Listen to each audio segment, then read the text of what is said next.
motion picture experiences are the ones that grab you and move you in some sort of way, that emotionally involve you. We want everyone to be entertained, obviously, but I want people to walk away with something from this movie. And so our themes are very strong, and they're very emotional themes.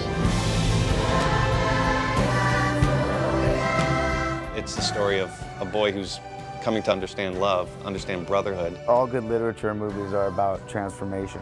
In the case of Brother Bear, a transformation is affected by walking in another's shoes. What a wonderful lesson that is. It's the kind of a movie where the hairs on the back of your neck are going to go up at the end, and you won't even be able to prevent that from happening because it really has such a deep levels of meaning in it. I think that the sentiment of the film is forgiveness and compassion and understanding. I'm sorry, Coda. It's a good message. It's just about love and care and coming together. I love you. I'm proud to be part of it. I thought it was a really good story, and I thought it was one of those movies that makes the world a better place.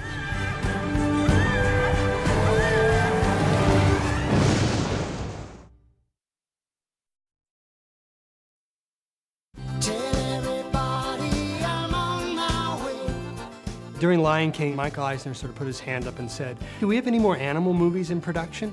You know, Lion King was so great. Wouldn't it be great if we made a movie set in North America about bears?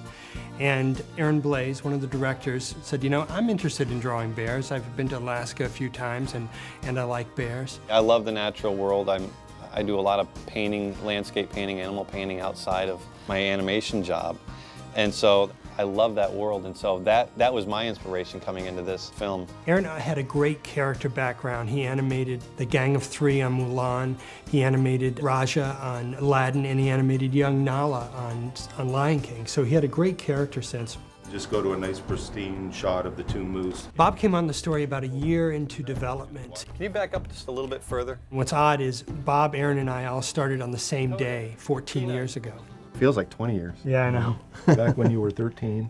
He was 13, I was 15, and he was 40. And I'm still 40. And as we started to work with him over and over, we really found we had a great story partner to join the team. I've always grown up with animals, and I've always wanted to know what they think and feel, and what we're doing is kind of just an insight into that animal world. We did a lot of research on Native American myths and legends and that kind of thing. We discovered a lot of transformation stories. We found that they had these inherent stories of people that were transformed into animals in order to be taught important life lessons. Often they were transformed into a bear. Because the bear goes into the cave at wintertime and comes back out and kind of does this miraculous rebirth each season. They found that very spiritual. It plays into animation so well just because it's a physical transformation. You get to see a character change from a human form into a bear form. It's a sort of myth that actually is quite universal throughout the world. It's compelling because it's magical. Every Disney film is a transformation. I mean, there's a growth in every main character. Exactly. I mean, they go from being flawed to learning their flaws and coming out the other ends. We have some films that are more literal transformations, obviously like Beauty and the Beast and Pinocchio. Native Americans have a great respect for the animal world and just the world around them. And we felt very much this was one of those kind of origin stories of how they came to look at animals as their brothers, bears as their brothers. He needs me.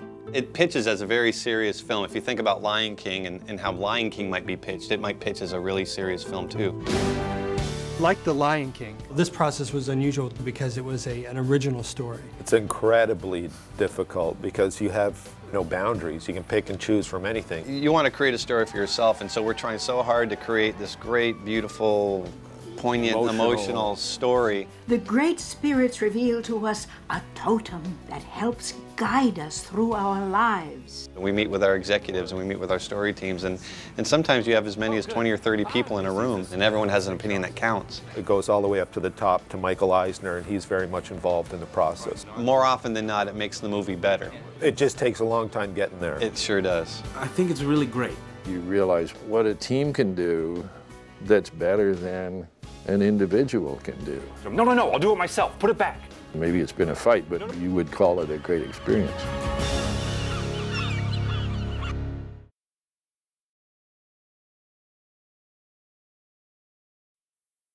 You got a spit right there. The biggest story transformation was originally we had two older bears making the journey together.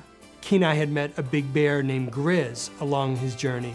And Grizz was voiced by Michael Clark Duncan, who was just terrific and had so much charisma and warm, welcoming voice for Kenai. And he was the bear that Kenai met along the way and traveled. That was one of the few things at that time that was really working in the film. He was a great voice. It was a great, big, boisterous, loving character. And all the story guys were saying, you know, we got to get rid of him. Oh, we would get into these really heated debates, and it was really difficult. Michael Eisner, I think, said we got to have the bear's got to be lovable. You know, we can't have this big guy. Bob and I finally came to the realization, it's like, look, you know, everybody else is telling us this, and we're the only ones fighting it, so maybe there's something up here. But eventually we said, you know what, maybe it'd be more appealing if we gave Kenai, instead of an older brother in Grizz, we gave him a younger brother in Coda.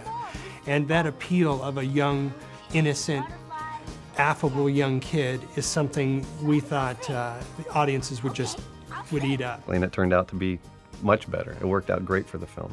I don't think I've ever worked on anything in my life in which some idea didn't come along that you finally had to break down and say, you know, that's better than what I could have done. The creative process is difficult.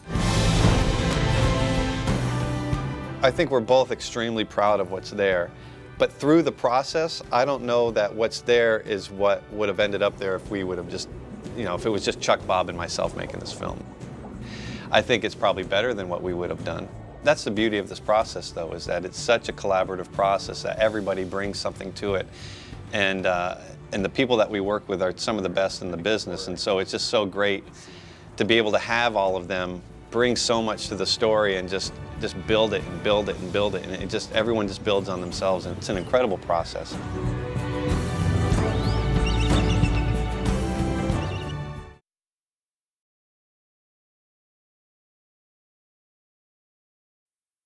I always wanted a brother. What's great about Disney films is that they're always metaphors for something else, especially, you know, animal pictures. And there's a lot of themes that run through this story. There's, you know, you can find themes of forgiveness, you can find themes of brotherhood. But now that I'm older, I know it's about being a leader and keeping an eye on you two. The idea of brothers was constant throughout, and this idea of brotherly love. Just be patient, Kenai. We definitely wanted the relationship between the three brothers to be real. Both of us have a younger brother, and Aaron did the exact same things that I did to my younger brother. We used to sit on them and beat their chest. And I mean, a scene right from the movie, Aaron did it to his brother where Denahi dangles a big loogie over Kenai. No. I did the same thing to my brother. No. They wrestle and pull and nudge and they push each other. I'm a middle brother, so I got at both ends. I got picked on by my older brother to no end, and I teased my younger brother to no end. Just tie it up. Just tie it up. It's fun to do, to try to create this real brotherhood between the three, where they're just constantly tormenting each other, but you also knew that they loved each other very much. Guarantee it. We also have the two Moose brothers from the beginning. Rod, go away. You're breaking my concentration, eh? My sister's actually a moose, so I drew on it. I have one sister who is nothing like Dave. And I have a brother who's nothing like Rick. And I grew up very close with him.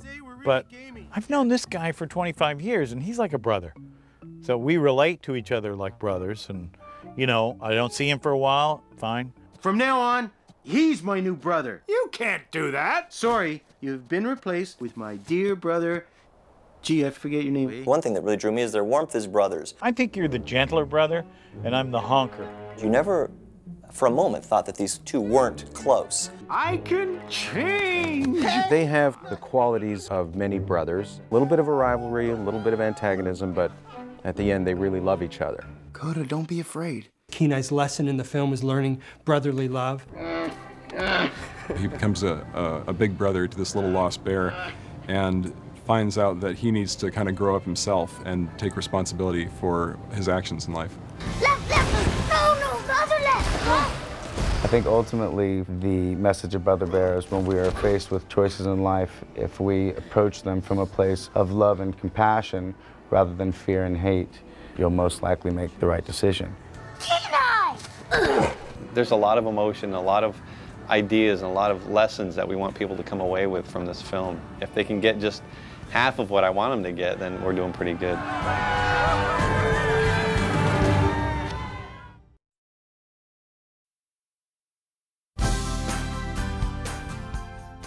A character's performance in an animated film is really a joint partnership between the animator, who draws him visually, and the voice actor that brings the character to life. You're just a cub. When you're older, you'll understand. The soul of the film, the heart of the film, is really the character of Kenai.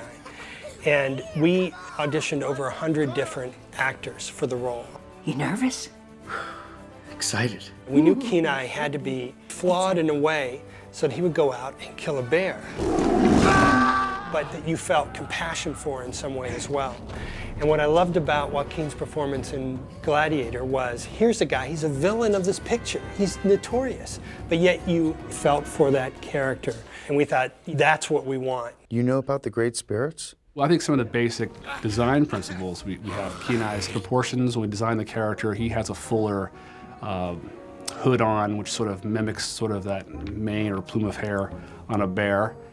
His head shape with his hair is more similar to a bear's head, and he's got shorter legs, and the length of his jacket will kind of give that impression even more. His legs are shorter to come and mimic that bear feel. Other great characters in the film. Just because his totem has wisdom doesn't mean he's wise. The oldest brother, Sitka, is played by D.B. Sweeney. It's not about how fast you can run or how far you can throw a spear. We had heard D.B. in Dinosaur. He played the voice of Aladar. People see you as a man because of what's inside you. He's got this real kind of deep, this real gravelly, earthy, strong voice. Knock it off.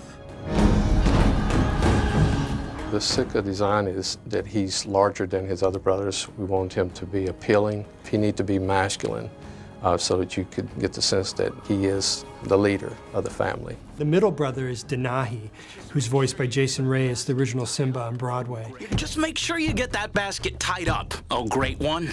Jason does a great job at just creating this very tormented, crazed guy, on top of, this fun, kind of a loving brother in the beginning of the story. Killing that bear is wrong.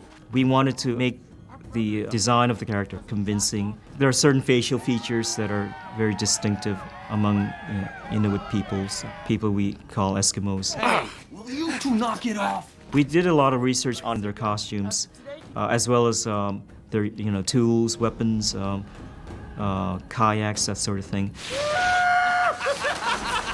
Even now, you got to kind of remind yourself that these are all just drawings up on the screen. It's not a real world. But you've lived with it for so long, and you've projected yourself into the minds of these characters and everything, that they do pretty much become real.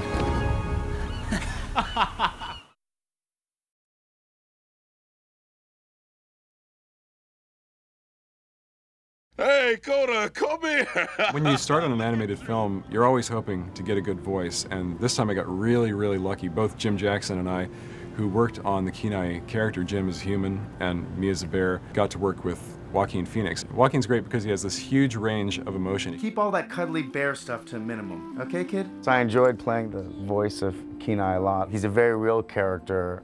He's flawed and at times almost unlikable. But I think that that's something that we can all identify with because nobody's perfect. And I think seeing him come to an understanding of himself and his world is a beautiful thing. It was probably the 5th or 6th most coldest day in my entire life. Our biggest score, our most adorable character was Coda, Say it with me. Coda. voiced by Jeremy Suarez. I got some moves. He's just got so much charm and so much appeal and so much fun. You can't help but fall in love with him, which is why, when Kenai does, you're right there with him. I thought of Coda mostly as a boy, like say about 4 or 5 years old. As kids, there's a lot of extraneous movement, tend to overdo a lot of things, quick switches of attention. So I tried to kind of bring that bubbling, kind of moving quality to him as a kid. Flying Fury of Death! Jeremy's a real pro. He gives us all kinds of different takes. Flying Fury of Death! different kind of points of view. He really brought that character to life. It has such a great energy and spunk. I remember doing one session where we actually worked together. He really just helped my performance out so much. Can I talk to you for a second? There's one scene in particular where Joaquin messed up on one of his lines. He goes, "You and your friend Binky." I'm like, "It's Bucky, so get it right." And they put it in. I don't care about the time you and Binky found, the world's biggest pine cone ever.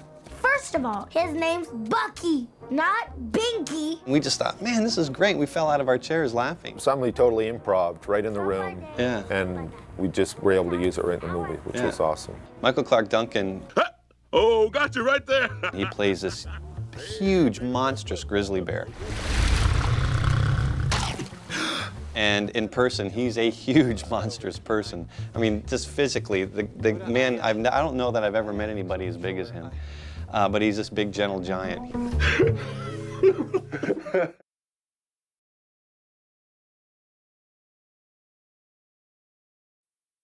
Let's get a back seat or something. I look like you hunted me. One of the things we always thought would be interesting is, when you go into an animal world, just like anyone coming into our world, you might find people from different countries, different dialects, and that kind of thing. And we thought it'd be great to have these two Canadian moose. My name's Rut. This is my brother, Took. Took is Dave Thomas. And Rudd is Rick Moranis.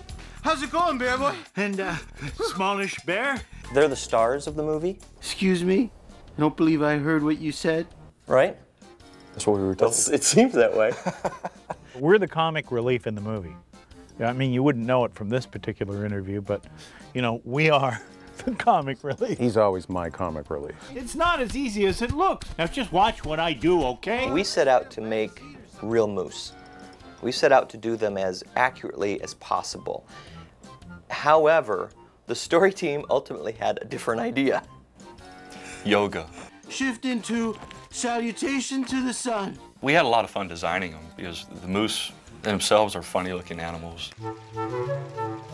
Just kind of made up of spare parts. Yeah, pretty much. Big trunks. Huge ears. Stubby tails. Long legs. Big hooves. These huge necks. Big antlers. Much too big for any living creature. Big noses, big snouts. You went too far that time. You're describing your character. My character is far more sleek and better looking than that. Crazy! Gesundheit. No. Fruitcake. Are you okay? Rick and Dave, they both screw up their faces quite a bit like this, And it's tough with a moose to get that because their noses are out here. We try to incorporate a little bit of the actors into the characters also. Rick has this kind of a large lower lip. We tried to put into Rudd a little bit. Dave's got big brows that he likes to use quite a bit, and so we kind of tried to mix those guys with a moose at the same time, and strangely enough, got something kind of funny looking. I think they got his eyes really well. It made him more dumb. Why am I even talking to a couple of dumb moose? No, we're squirrels, eh? Wolverine. My character's a little smarter. My character is definitely smart, I think. Mine's in charge, though. And being dumber and in charge is not a good combination. What can I say? You're a big, selfish, reckless hoofer, and you're never gonna change. What? I'm fed up with it, eh? All right, his character's a smart one.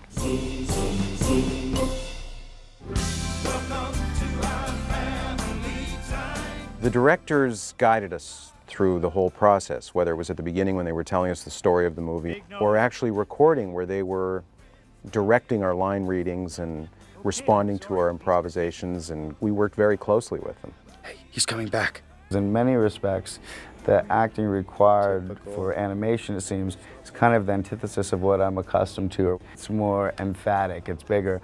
And Aaron and Bob were so wonderful in helping me find the character and the character's voice. I really couldn't have done it without them. The movie turned out great, and it's not because of Bob and me, it's because it's an incredible team there. It really comes together really, really well at the end. We've worked on this film for 5 years. And you put so much into all the characters in the film. Seeing them drawn and designed and cast with these great voices, and they take on a life of their own, and then they're just out in the world. It's like sending your kids off to college. Yeah, right. Okay, we hope we raised you up right. Yeah.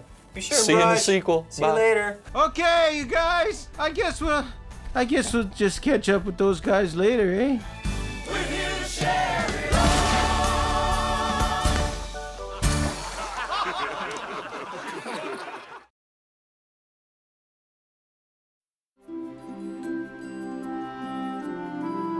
The overall look of the film is probably best described as painterly naturalism. And what that means is when you go out and paint plein air with the easel, with your eyes, without a camera, you see colors and values much differently than a camera photographs them. And you see things probably a lot truer.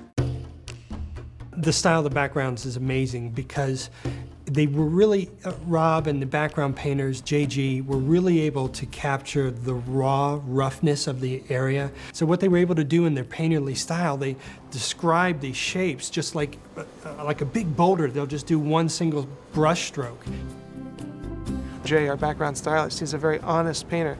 He's Chinese and he was trained by Russian painters. That whole movement is just such a wonderful painting movement. They're not trying to be flamboyant for the sake of flamboyancy. You could see that every background was painted by a master artist. And it's just a piece of art after a piece of art. Aaron and Bob, our directors, really wanted to harken back to Bambi, especially because that's the touchstone for us at Disney when it comes to animal films. It was done so beautifully, and it really reflects the feeling of what it must be like to be out in that environment. And Aaron and Bob really wanted the backgrounds, the animation, and the performances to reflect that sensibility. Bambi had its own look that's rather different and was much more intimate than this. This is a picture about a big country, and Bambi was much more concentrated in the nooks and crannies of the forest. But it represents nature in a really powerful way.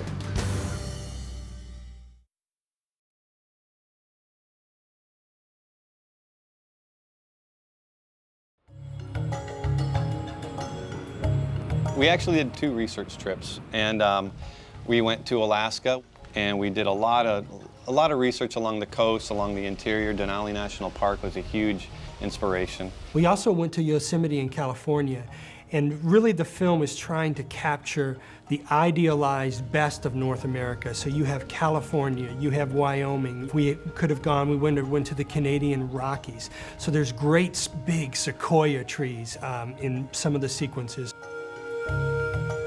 There's these fantastic ice glaciers that were inspired from things we saw in Alaska. There's a geyser field that comes from being in Yellowstone and seeing that. The Grand Teton Mountains are at the beginning of the nighttime on the Mammoth sequence. Savage River, we went on this really misty, cold, rainy day, and that had a lot of influence on when Kenai tracks the bear. That's that location. The rock is a real sort of shale-like rock, very splintered, very fragmented. It was just a real raw area. Of course, the geyser fields, when they're having to get to the salmon run, they have to go through this giant geyser field. To see Yellowstone and to see these big, bubbling vats of super hot water with these incredible colors in them, and these reds, these lichens and stuff that would grow, that looked like somebody came and painted the ground. They were so bright. That really influenced that sequence, Valley of Fire. I can point to different areas of the film and say, oh, that's when we were in California, that's when we were in Wyoming. The artists really did a great job of capturing that and making it alive in the film.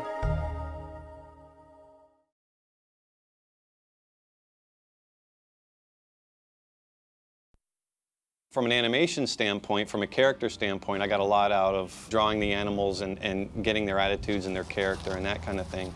And from a landscape and layout type of standpoint, Bob, can probably answer more of that. It's just incredible how big the landscapes are there. Just the size of the trees, the size of the glaciers, the scope and scale is incredible. And our movies see scope for the most part, so that kind of location really lent to that format. C-scope being, a very, very wide screen. Kenai starts off not understanding this other world, this bear world. So his world, his viewpoint is very narrow, so our aspect ratio is very narrow. It's 1:8:5, which is pretty standard. So, Kenai, you've decided to join the living. When Kenai wakes up as a bear in the animal world, the film opens up to CinemaScope. The colors become richer, the sounds become fuller, and he can talk to animals for the first time. You just talked. So as a bear, he's seeing more, just because his character is starting to see more and understand more. The transformation scene was one of the first scenes that got put into production. And in this natural world that we created, we wanted to take this natural phenomenon of the aurora borealis, or northern lights, and make it magical. This sequence, more than any other sequence in the movie, we went into it with really no vision for what we wanted on the back end of it. We really, really depended on the people that we were collaborating with to really help us out. It definitely went through a lot of development, because it did start out as kind of horrific, and we wanted it to be something beautiful, actually.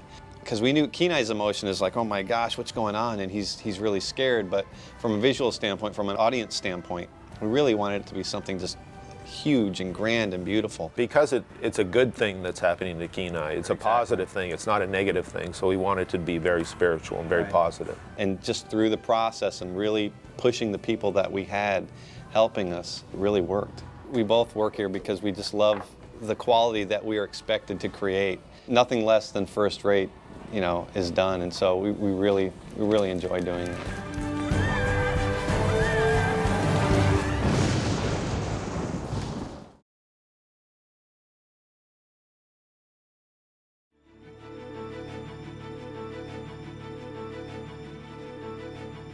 I'm going back to work. I really enjoyed the process in Tarzan of writing the songs and becoming a team player. So when they asked me to do this project, Brother Bear, which was in its early stages, I said yeah, straight away.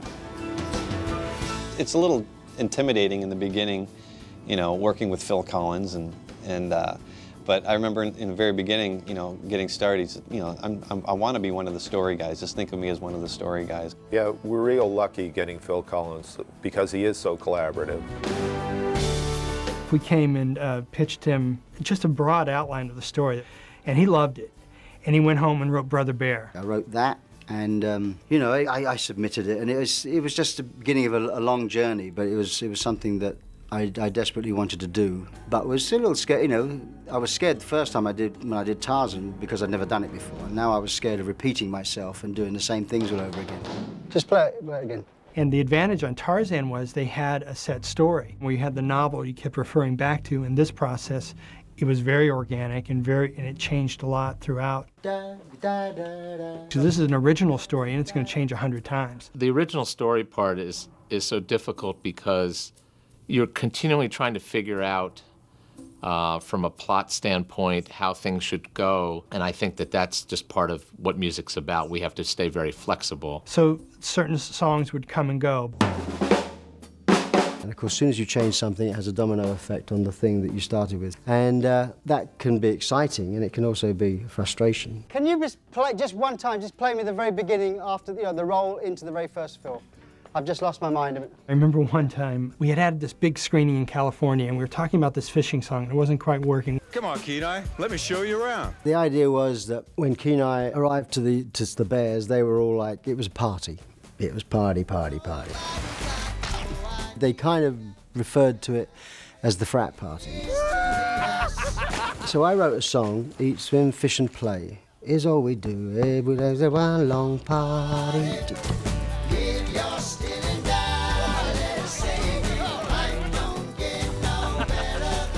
Phil calls my house, and we live in this place where celebrities do not call my house.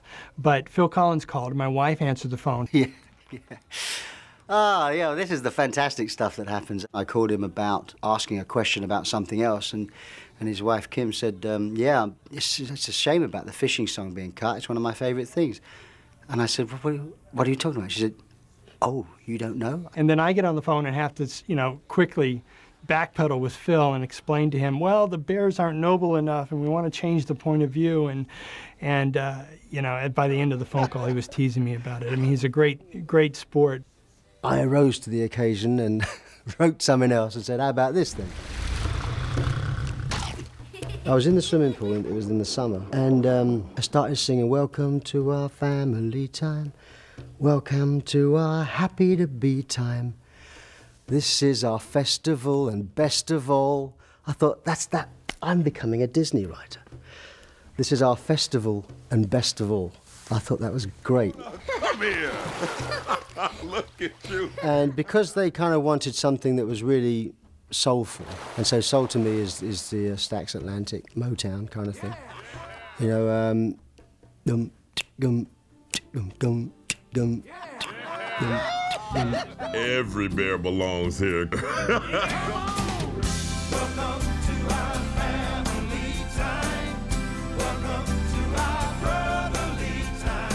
They loved the message of the song, which is very family. I think it's, for me, it's Phil's best lyrics in the movie.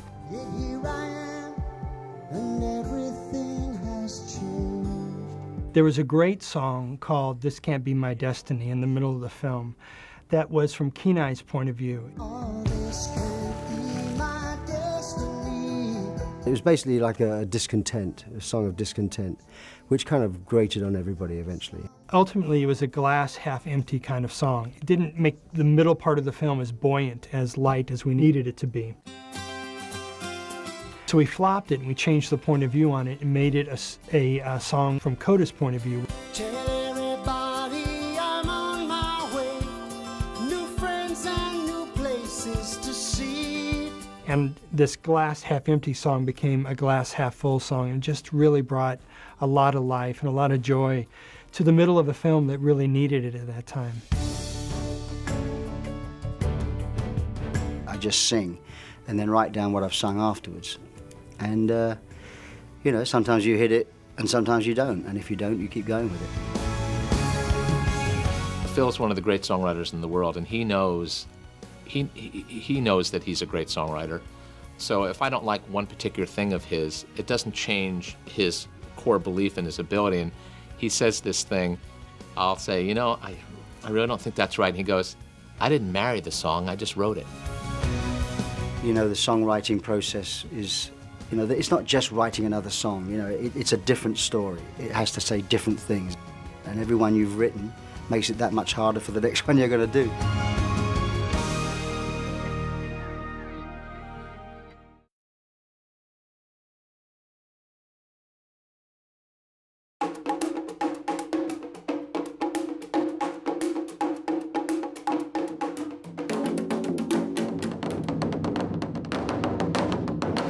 Phil Collins is one of the best collaborators that we have the joy to work with because the man is unbelievably talented and really prolific. Oh, I can see. Oh, I can see. In this particular movie, we wanted him to write the songs. He said, I'd love to write the songs. I had a great experience working with you on Tarzan, but I really want to push myself, and I'd like to write the score. So we decided, let's team in with Mark Mancina, who did the score on Tarzan. Just those hand drums, Phil, same thing, I guess. It's all regular bar lengths and there's nothing complicated. I was given a golden opportunity to start writing score by Disney and Chris, you know, and I don't know quite how that came about, but it was something that I'd wanted to do and I was given the golden opportunity. I thought it was a bribe. Eh? Money changed hands, but all my loose change. When we did Tarzan and he was able to be so close to the scoring process, you know, really be right in the center of it, he got really excited about it, and he really wanted to do it. You know, he wanted to learn about it. So I had no idea what that was going to be like. He's great at writing melodies. He's written arrangements. He's been in one of my favorite bands. But I had no idea really how it was going to be to criticize perhaps something that he's put together, a score cue.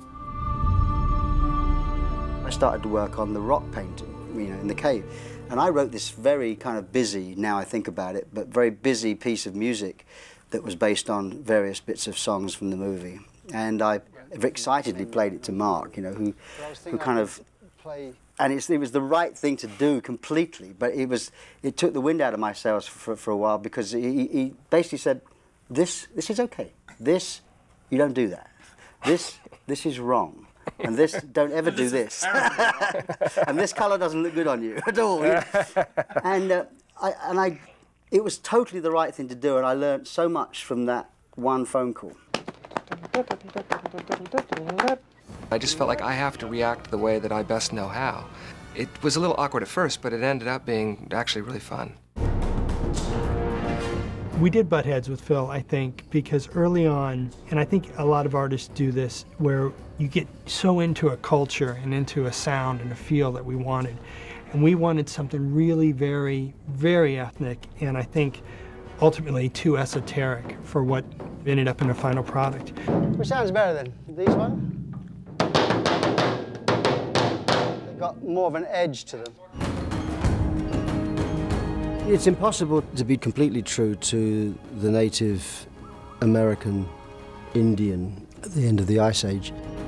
Well, because the instruments just don't sound that good. Our reluctance to go all the way there was, that is a very limited palette of music. They didn't really have almost any melody instruments. It was primarily drums.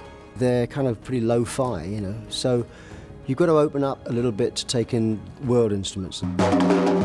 We've tried to create sort of hybrid sounds where we would take a giant whale drum, which is a metal drum, and then a taiko drum. We are using Hopi instruments and Native American drums. The orchestra's fairly straight ahead. I mean, the orchestra's basically strings and woodwinds and brass and orchestral percussion, but all of the colors around it are sort of these little flavors of hybrid instruments that we've tried to blend into this score. At the end of the day, you know, when you've got a 45-second cue and you've done it and you're watching the picture and you're sitting in the best studio in probably the world for recording orchestras with some of the best musicians in the world, playing it, and all the things are in the right place and it makes you feel the way it's supposed to make you feel. It's a fantastic feeling, really. And there is a level of trust, I think, between the three of us that makes you do much better work. This is going to be good. And there's something in our personalities for some reason that's very complementary, where it's not like I have to call Phil and go, I'm worried about Mark, he's, you know, or that sort of stuff that you have in the workplace. You did a couple of times. Yeah, well. We're a good team, I think, now. And it's, you know, when Now that we're done, I hope you can get another job together. Yeah. We're on the dole now. I mean, we're waiting for the next call.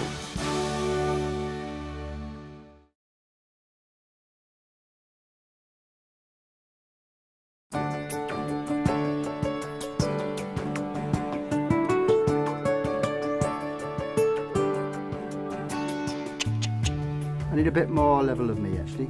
Tarzan, actually, if you look back at it, was a unique movie because Phil's voice sort of really was Tarzan's voice in a sense all the way through, and you could do it that way. It would have not worked as well in this movie. I think the movie itself had needed a sort of more of a diversity of voices. It kind of evolved which songs Phil sang and which ones he didn't, and we started out really talking on a song-to-song basis and tried to figure out what was best for the movie. Brother Bear, I let you down. Phil has a voice that wraps its arms around you, and this song kind of does that. So it just seems like Phil is the singer for that song. It just works. There's no way out of this dark place. No hope, no future. Early on, we felt that we didn't want to open the movie sounding like something that we've heard before. I think it was Michael Eisner who felt very strongly to have a woman sing the opening track. Great spirits of all who lived before, take our hands and lead us, fill our hearts and souls with all you know. Tina Turner just seemed like the right call. So we sent the tapes over, and Phil and Chris and Tina Turner sat down together and recorded it. I was very excited about it. The song is great, music's wonderful, and it's just a great feeling. And then as I listen more and more, I start to really feel, oh, this is a good song that I can sing. This is a song I want to sing. And I was pleased that I was working with Phil, so I was really thrilled. And Tina, of course, being the kind of singer, rhythm and blues singer she is, you know, I mean, she just ate it up. So it was, I didn't have any problems with the performance side of it. We made it! We're here, come on! Yeah. Welcome was going to be me singing it, and then the idea of having voices for the Bears, not lip sync voices, but the idea that this was the family of the Bears singing. Chris came up with the idea of the Blind Boys of Alabama, and of course by this time I was getting used to the idea that maybe I wasn't going to be singing anything, you know. Proud of who we are, humble beneath the stars. It's difficult with Phil because he has this voice that when you put it on a song, it brings a song up just immediately. I mean, he can sing Mary Had a Little Lamb, and his voice brings that song up to a certain level. So it's difficult to not get sold immediately by whatever it may be, just because you've got his voice and it's like, oh, it sounds like it's already on the radio. So come on, welcome to our family time. Welcome to our brotherly time. We're happy, giving and taking to the friends we're making. There's nothing we won't do. The Blind Boys I get a kick out of because they're these gentlemen in their late 60s, early 70s who've been singing together since 1939.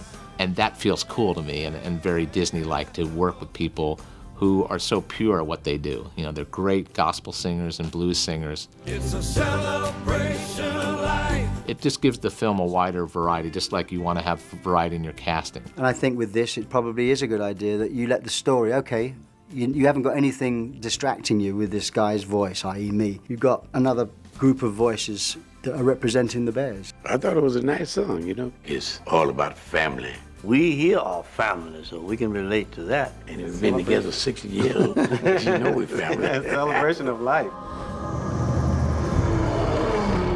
I wrote the song, and I must admit that I've never really written a song like it before. And I don't quite know how it happened. Because, I mean, obviously working on a computer, you can move things around and try things that you would never do. And you can just try it. You just take these notes and move it there. And what does that sound like? Wow, that sounds okay, I'll keep that.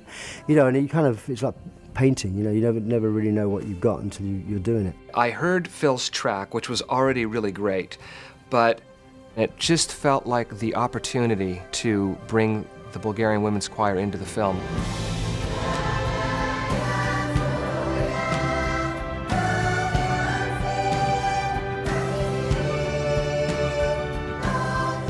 I've been a fan of theirs for years. I loved their CDs. At the same time, I had met Eddie Jobson, who was our vocal arranger on this project and conductor. And he had worked with them several times, so he was very familiar, and he understood where I was going with it. I could explain to him, what if I translate the song into Eskimo language, into Inuit, and then give that to the Bulgarian women? And we brought a professor of, from Alaska down who was a native speaker who also spoke very good English. And Mark and I met with her in a conference room one day, and we literally went through line by line, and it took us about 7 or 8 hours. And nobody knows Inuit probably that sees this movie, but it'll feel real to them at least. And they won't even probably know why.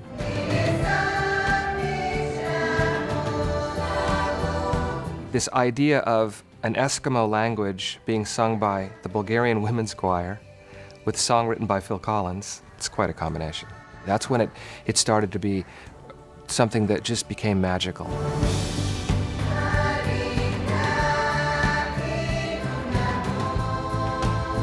So the end result is we have this nice, musically diverse, rich film now, and it's pretty cool.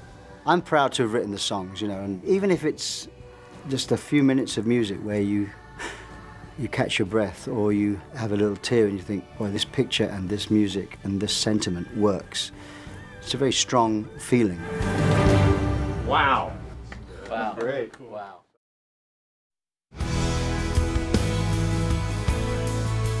I felt really strongly about telling a really emotional story because I'm a sucker for, you know, emotion, and that's what I want people to feel.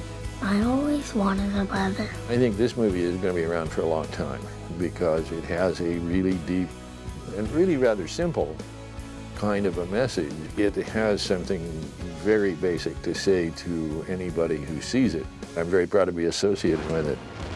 I think it can never be too much of introductions to different cultures and spirituality. It can never be enough of it because there are certain people that's asking and looking. It's got a lot of heart. There's moments where I get, you know, I have to hold back. It's very emotional moments. But I was really very proud of my involvement in it. There's a real brotherhood that's been formed around the making of this film. All of the problems that we faced as a group, the solution of this film, look at it from another point of view, was the solution to all of our problems in making this film. It's a great lesson in just life.